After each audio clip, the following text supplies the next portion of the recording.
catarata, glaucoma. Quais são os sintomas dessas doenças? Hoje vamos falar do Instituto Estadual de Olhos. Govcast RJ.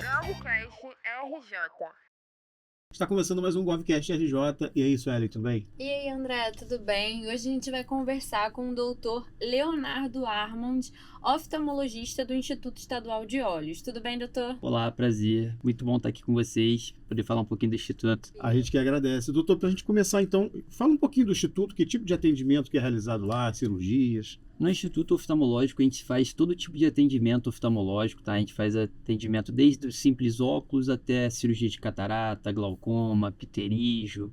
E em breve a cirurgia de retina também vai ser contemplada no Instituto. E qual que é a importância desse tipo de equipamento na zona oeste do Rio de Janeiro?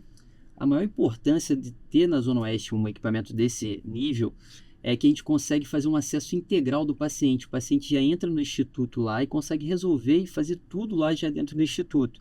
Então, assim, a gente consegue um cuidado integral do paciente. Ele acaba que resolve tudo que ele precisa oftalmológico de uma vez só. E numa ida, às vezes, numa ida só, ele já consegue resolver isso tudo. Então, assim, é bem interessante. E é próximo, assim, de algumas outras cidades, né? Tipo, Seropédica, Itaguaí, o pessoal pode ser atendido Todos, no instituto, assim, né? todos os municípios do Rio podem ser contemplados via SER, tá? Atualmente a gente está atendendo 73 municípios do Rio, dos 93 municípios, então assim, é uma larga escala, né? Recebe municípios do Rio de Janeiro inteiro, e a tendência é cada vez a gente poder oferecer esse serviço para mais municípios e mais localidades também. E só para informar, então, para quem não sabe, fica na estrada do Pré, é isso? Sem número, Senador Vasconcelos, no prédio anexo ao Hospital Eduardo Rabelo. Está na tela o endereço aí. Agora, doutor, como é que faz para ser atendido? Então, o atendimento lá, para você poder entrar, você tem que entrar na Clínica da Família, você vai passar na Clínica da Família, vai fazer o seu cadastro, se você não tiver um cadastro prévio, e aí você vai conseguir dessa forma poder entrar no SER, que é o Sistema Estadual de Regulação. Você entrando no SER, você vai ser contemplado com uma vaga. Assim que surgir essa vaga, a gente liga para você e marca a consulta para você poder ir lá no Instituto. E, doutor, quais são as cirurgias que são feitas no Instituto Estadual de Olhos? Atualmente, a gente está fazendo a cirurgia de catarata, a cirurgia de glaucoma e a cirurgia de pterígio. São as 3 cirurgias que a gente está fazendo atualmente no Instituto. Tem uma ideia de quantas cirurgias em média por mês vocês fazem? Nós estamos fazendo 400 cirurgias por mês e já passamos da meta de 1.300 cirurgias até agora. E como é que é a cirurgia de catarata? Conta um pouquinho pra gente. É um procedimento invasivo? É um procedimento simples? Como é que funciona? Então, a cirurgia de catarata, ela começou, né, uma onda atual de uma banalização muito grande da cirurgia de catarata, falando que é uma cirurgia muito simples. É uma cirurgia que você vai entrar dentro do olho, a gente substitui a lente natural do olho, que é o cristalino, e a gente coloca uma lente no local. Então, assim, o paciente vai ser submetido a uma anestesia, e aí com isso a gente vai fazer essa incisãozinha, quebra essa catarata, que é a lente anterior, né, que é o cristalino, e a gente inclui uma lente no local. E aí quando coloca essa lente, o paciente retoma a visão que ele tinha antes. Então, isso melhora muito a qualidade de vida do paciente. E quais são os sintomas da catarata? Quando que a pessoa tem que correr para o oftalmo? Então, a catarata, eu brinco muito com meus pacientes, que é o do envelhecimento. Né? Então, assim, é igual o cabelo branco. A partir dos 55 anos já é comum você ter um indício de catarata. Então, o acompanhamento anual com o oftalmologista é de extrema importância. Então, quando você vai fazendo esse acompanhamento, você vai vendo o avançar da catarata. Mas os principais sintomas são o embaçamento visual, a dificuldade de dirigir à noite, isso é um relato muito comum dos pacientes. O farol do carro começa a incomodar. Ambientes com luzes muito fortes também incomodam. Então, tudo isso vai influenciando a questão da qualidade de vida do paciente. E aí chega um momento que a gente tem que operar a catarata para poder melhorar essa situação para o paciente. E, doutor, falando de glaucoma, quais são os sintomas e se tem algum sintoma que é mais comum? Como o paciente pode observar isso? O glaucoma é o ladrão silencioso da visão. O problema todo do glaucoma é que ele é uma doença muito silenciosa. E assim, o paciente, como ele descobre que tem glaucoma? Quando já está muito avançado. Então, o ideal do glaucoma é o acompanhamento anual. Se você tiver alguma história familiar, o acompanhamento tem que ser mais precoce. E tudo isso, com esse acompanhamento anual, você consegue ver se o paciente vai ter o glaucoma ou não com os exames que a gente tem, inclusive, no Instituto. E aí, o que acontece? Quando chega num estágio avançado, você perde a visão periférica, a visão de fora, e você começa a ficar só com uma ilha de visão central. E essa ilha de visão central, você vai perdendo aos poucos até apagar a visão. Caramba. Então, assim, é muito preocupante o glaucoma e essa parte silenciosa dele é muito triste, E tem assim. algum sintoma específico que o paciente consiga entender que ele tá com o glaucoma ou só de fato indo ao oftalmologista e fazendo esses exames? Então, ele não tem um sintoma típico, Entendi. tá? Ele pode cursar com leves oscilações visuais, alguns embaçamentos, tudo mais, mas assim, não tem um sintoma típico. O sintoma típico é essa perda da visão periférica, que já acontece quando você já tem um dano glaucomatoso e já está muito avançado. Então, assim, acaba que você, quando você tem esse sintoma, Já tá na hora já passou da hora até de abordar ou de tratar e, assim, é preocupante por causa disso. E como que é a cirurgia do glaucoma? Então, a cirurgia do glaucoma, a gente constrói uma bolha na parte superior da conjuntiva do paciente. Logo acima dos olhos, a gente faz uma bolhazinha para o paciente poder ter um humor aquoso drenado para essa região. É muito similar como se estivesse nessa sala aqui que a gente está aqui agora. E aí, imagina que essa sala está cheia de água. E aí, com essa sala cheia de água, eu preciso abaixar a pressão que a água está fazendo nas paredes daqui. E aí, como é que eu posso fazer isso? Eu abro um compartimento. Então, eu crio essa bolha externa, abro esse compartimento para melhorar esse espaço e diminuir a pressão que o líquido faz dentro do olho. Ou seja, eu crio um compartimento para baixar a pressão do paciente. Agora, tem muita gente que tem medo, né? Medo nervoso com o olho. Falar de cirurgia, então, é assustador. Que recado que você daria para essas pessoas que têm medo? Olha, podem ficar tranquilos, porque a cirurgia é muito tranquila. E assim, a cirurgia é tudo um passo a passo. Você não vai chegar na cirurgia, deitar na cirurgia e vão mexer no seu olho. Você vai passar numa consulta pré-anestésica, você vai ter a dilatação ocular, você já vai começar a pingar colírios anestésicos, você vai passar pelo anestesista, o anestesista vai fazer uma levezinha sedação para que você fique até mais tranquilo, e aí sim vai fazer a anestesia, que pode ser tópica ou local. E aí você vai ser abordado na cirurgia. Então é bem tranquilo, é um procedimento bem tranquilo. Não precisa ter medo. Não precisa ter medo. E quais são as doenças oculares mais comuns que você tem contato no seu dia a dia ali no trabalho? Então, atualmente eu vejo muito a questão do glaucoma, que é o meu enfoque maior atualmente, que é a área que eu tenho mais me dedicado. Inclusive eu sou responsável pelo setor de glaucoma lá do Instituto. E vejo também catarata, que todo mundo vai ter, então assim, é unânime, todo especialista vai ter. E também eu tenho essa parte de retina também, então retinopatia diabética, os próprias alterações de grau do olho a gente vê diariamente com os pacientes. Mas o principal seria glaucoma, retina, catarata, isso tudo a gente vê diariamente no consultório. E tem alguma forma de prevenir doenças oftalmológicas em geral? Assim, cuidado com os olhos? O que você recomenda? Então, a maior prevenção que você pode ter, que eu brinco assim com meus pacientes, o melhor seguro de visão que você pode ter para o resto da vida é você fazer o acompanhamento anual.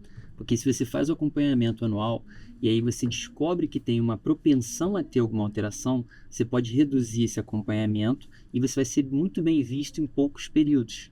E aí, com isso, você tem a garantia de que a tendência é que você não perca a visão. Porque se você descobre o glaucoma no início, por exemplo, você consegue ir tratando ele até que você vai manter a sua visão para o resto da vida. Eu tenho pacientes que já têm 15 anos tratando comigo e não perderam nada de visão, mas descobriram cedo. Então, assim, é importante frisar isso, porque o pessoal acha que o oftalmologista só tem que procurar quando não está enxergando. Sim. Tá? E o oftalmologista começa inicialmente no teste do olhinho no nascimento. Dali para frente é igual casamento. Então, assim, oftalmologista para sempre. E doutor, hoje a gente tem um contato constante com as telas, né? Celular, computador. Como que esse contato com a tela, ele prejudica a visão? O que a gente pode fazer para minimizar isso? Então, o contato com a tela hoje ficou, assim, todo mundo usa a tela, né? É impossível. Não tem como não fugir disso. E a tela, o que acontece? Quando você está olhando para a tela, fixando para a tela, o brilho que a tela emite nos seus olhos, ele faz com que você pisque 6 vezes menos. E aí o que acontece? O seu olho vai começando a ressecar. O ressecamento visual, ele cursa com alguns sintomas de astenopia, que é um cansaço visual. E aí você começa a ter a visão embaçada, aquele cansaço no final do dia, tudo isso vai influenciando. Esse é um dos problemas. O outro problema é a questão da musculatura ocular. A gente tem uma musculatura chamada musculatura ciliar, que fica na lateral dos nossos olhos, que elas funcionam como se fosse um foco de uma câmera. E aí o que acontece? Quando você fica muito tempo numa tela para perto e fica contraindo essa musculatura, você acaba que você muda a conformação do seu olho. E aí você começa a alongar o tamanho do olho. E aí o que acontece? Isso explica o boom de miopia que está tendo atualmente no mundo. Que antes era 5% da população mundial. Hoje já está chegando a quase 20% da população mundial. Caramba. Então, assim, a mudança do uso da tela é incrível. E lembrando que tela, fica aqui o aviso para todo mundo, crianças até os 2 anos não podem ter acesso à tela. Só a partir de 2 anos, e isso aí é um período curto. Doutor, no seu Instagram você explica a regra do 20-20-20. Pode explicar para a gente aqui também? Claro. Então, assim, a regra do 20-20-20 é uma alternativa que a gente tem para poder descansar essa musculatura que eu expliquei para vocês, que vai ficando cansado, vai contraindo e tudo mais. Então, a cada 20 minutos, tá, que você tiver lá na tela, você vai parar por 20 segundos e vai tentar manter olhando a 20 pés. O que seria 20 pés? Algo em torno de 6 metros, tá? Eu recomendo muito meus pacientes a fazer o quê? Para um pouquinho, olha pela janela, olha para o horizonte. Quando você olha para o horizonte, você estimula essa visão para longe, você relaxa a musculatura. E aí você mantém o seu olho mais descansado. Ele vai começando a contrair e relaxar de forma natural. E aí você não vai ter esse espasmo de acomodação que é de ficar contraindo o tempo todo ali na tela, direto.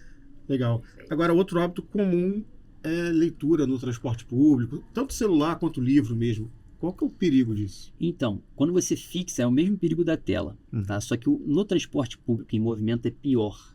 Porque quando está tendo movimento, você força ainda mais essa musculatura para manter o foco, tá, ali. Então, quando você força mais essa musculatura ali, você vai deixando, forçando, e aí essa tendência que esse músculo fique muito mais extenuado, e aí você pode ter um embaçamento depois para longe. Então é muito comum, às vezes, o paciente que lê em transporte público ter um tombo logo depois. Por quê? Ele começa a olhar a leitura aqui para perto, e aí chegou o ponto dele, ele levanta rapidamente para sair do ônibus, e aí a musculatura do olho está contraída, ele não está enxergando legal, e aí o que faz? Vê tudo embaçado, tropeça e cai. Caramba. Então, assim, é uma das causas também de tontura e embaçamento visual que a gente tem no dia a dia. Caramba. Agora eu tô falando sobre uma coisa que acontece muito também, cisco no olho. Tem gente que assopra, tem gente que mete a mão no olho pra tirar. O que a gente deve fazer nesse caso, assim? Então, o ideal, quando cair algum cisco no olho, o ideal seria pingar um colírio lubrificante. Mas a gente sabe que na realidade, às vezes é muito difícil, porque o paciente que chega na farmácia, infelizmente fica à mercê, tá, do farmacêutico passar para ele um colírio lubrificante. E a gente sabe que o farmacêutico às vezes passa alguns colírios que são clareadores, tá, e não são lubrificantes. Então, assim, a minha orientação para não ter erro seria lavar com soro fisiológico. Primeira coisa, caiu um cisco no olho, lavar com soro fisiológico, porque não tem erro. Você vai chegar na farmácia, você vai conseguir comprar facilmente. E aí, procurar um oftalmologista para ver se não teve nenhum agravo além disso. Mas se conseguir comprar um bom colírio lubrificante, você pode pingar lubrificante, que é melhor ainda do que o soro fisiológico. Perfeito. Coçar o olho jamais, né? Em hipótese alguma. Porque quando você coça o olho, você mexe com algumas conformações ali. Tem algumas doenças que surgem por coçar muitos olhos. Elas são desencadeadas por coçar muitos olhos. O ceratocone é um exemplo disso. Agora, doutor, pessoas diabéticas devem ter algum cuidado especial com os olhos? Tem, porque a retinopatia diabética é uma das principais causas de cegueira no mundo. Então, assim, o paciente que é diabético, ele tem que fazer um acompanhamento de perto. E, assim, o atendimento do diabético, ele é um atendimento multidisciplinar. Então, assim, eu sempre que o meu paciente chega com acompanhamento de retinopatia diabética, eu converso com ele, ele vai fazer um acompanhamento com endócrino, com nutricionista, porque essa oscilação da glicemia, tá, do diabético faz ter os agravos da retinopatia diabética. E aí o paciente começa a ter essa perda de visão. Então, assim, a partir do momento que ele tem o diagnóstico, ele pode desenvolver retinopatia diabética nos próximos 3 a 5 anos. Então, assim, esse cuidado já tem que começar a partir daí, anualmente, fazendo os exames, vendo a parte vascular da retina, vendo a parte da mácula, que é a parte central da retina. Então, assim, esse acompanhamento tem que ser integral logo após o diagnóstico. E tem alguma história que já te marcou positivamente nesse tempo no instituto? Teve um paciente que eu operei recentemente, tem 1 mês e meio, é um paciente de glaucoma, e ele era um paciente olho único. O olho único que a gente chama é o paciente que ele só tem visão de um dos olhos. E é um paciente que estava peregrinando muito, assim, para poder conseguir a cirurgia. Porque, além disso, ele tinha alguns agravos clínicos também. E aí a gente conseguiu conciliar tudo para poder fazer a cirurgia no Instituto Estadual de Olhos. E aí a gente conseguiu fazer a cirurgia de glaucoma, que é a trabeculectomia. E com isso a gente conseguiu abaixar a pressão dele. Ele era um paciente que nunca tinha conseguido ficar com uma pressão menor do que 28. Caramba. Nunca. E assim, o pós-operatório dele, ele volta todo pós-operatório com 8, 10, 8, 10. Então assim, a gente conseguiu estacionar a doença dele e preservar essa visão aí por muito mais tempo, se Deus quiser, mantendo o acompanhamento certinho, que eu falei com ele. E assim, a tendência é que a gente consiga preservar essa visão para ele o resto da vida, se Deus quiser. Doutor Leonardo Armond, muito obrigada pela sua participação. Foi um prazer estar aqui com vocês. Prazer é nosso. Nosso mesmo. E volte quando quiser. E a gente fica por aqui. Não se esqueça de se inscrever no canal, clicar no sininho, deixar seu like. Até semana que vem. Tchau, Sueli. Tchau, tchau. Govcast RJ. Govcast RJ.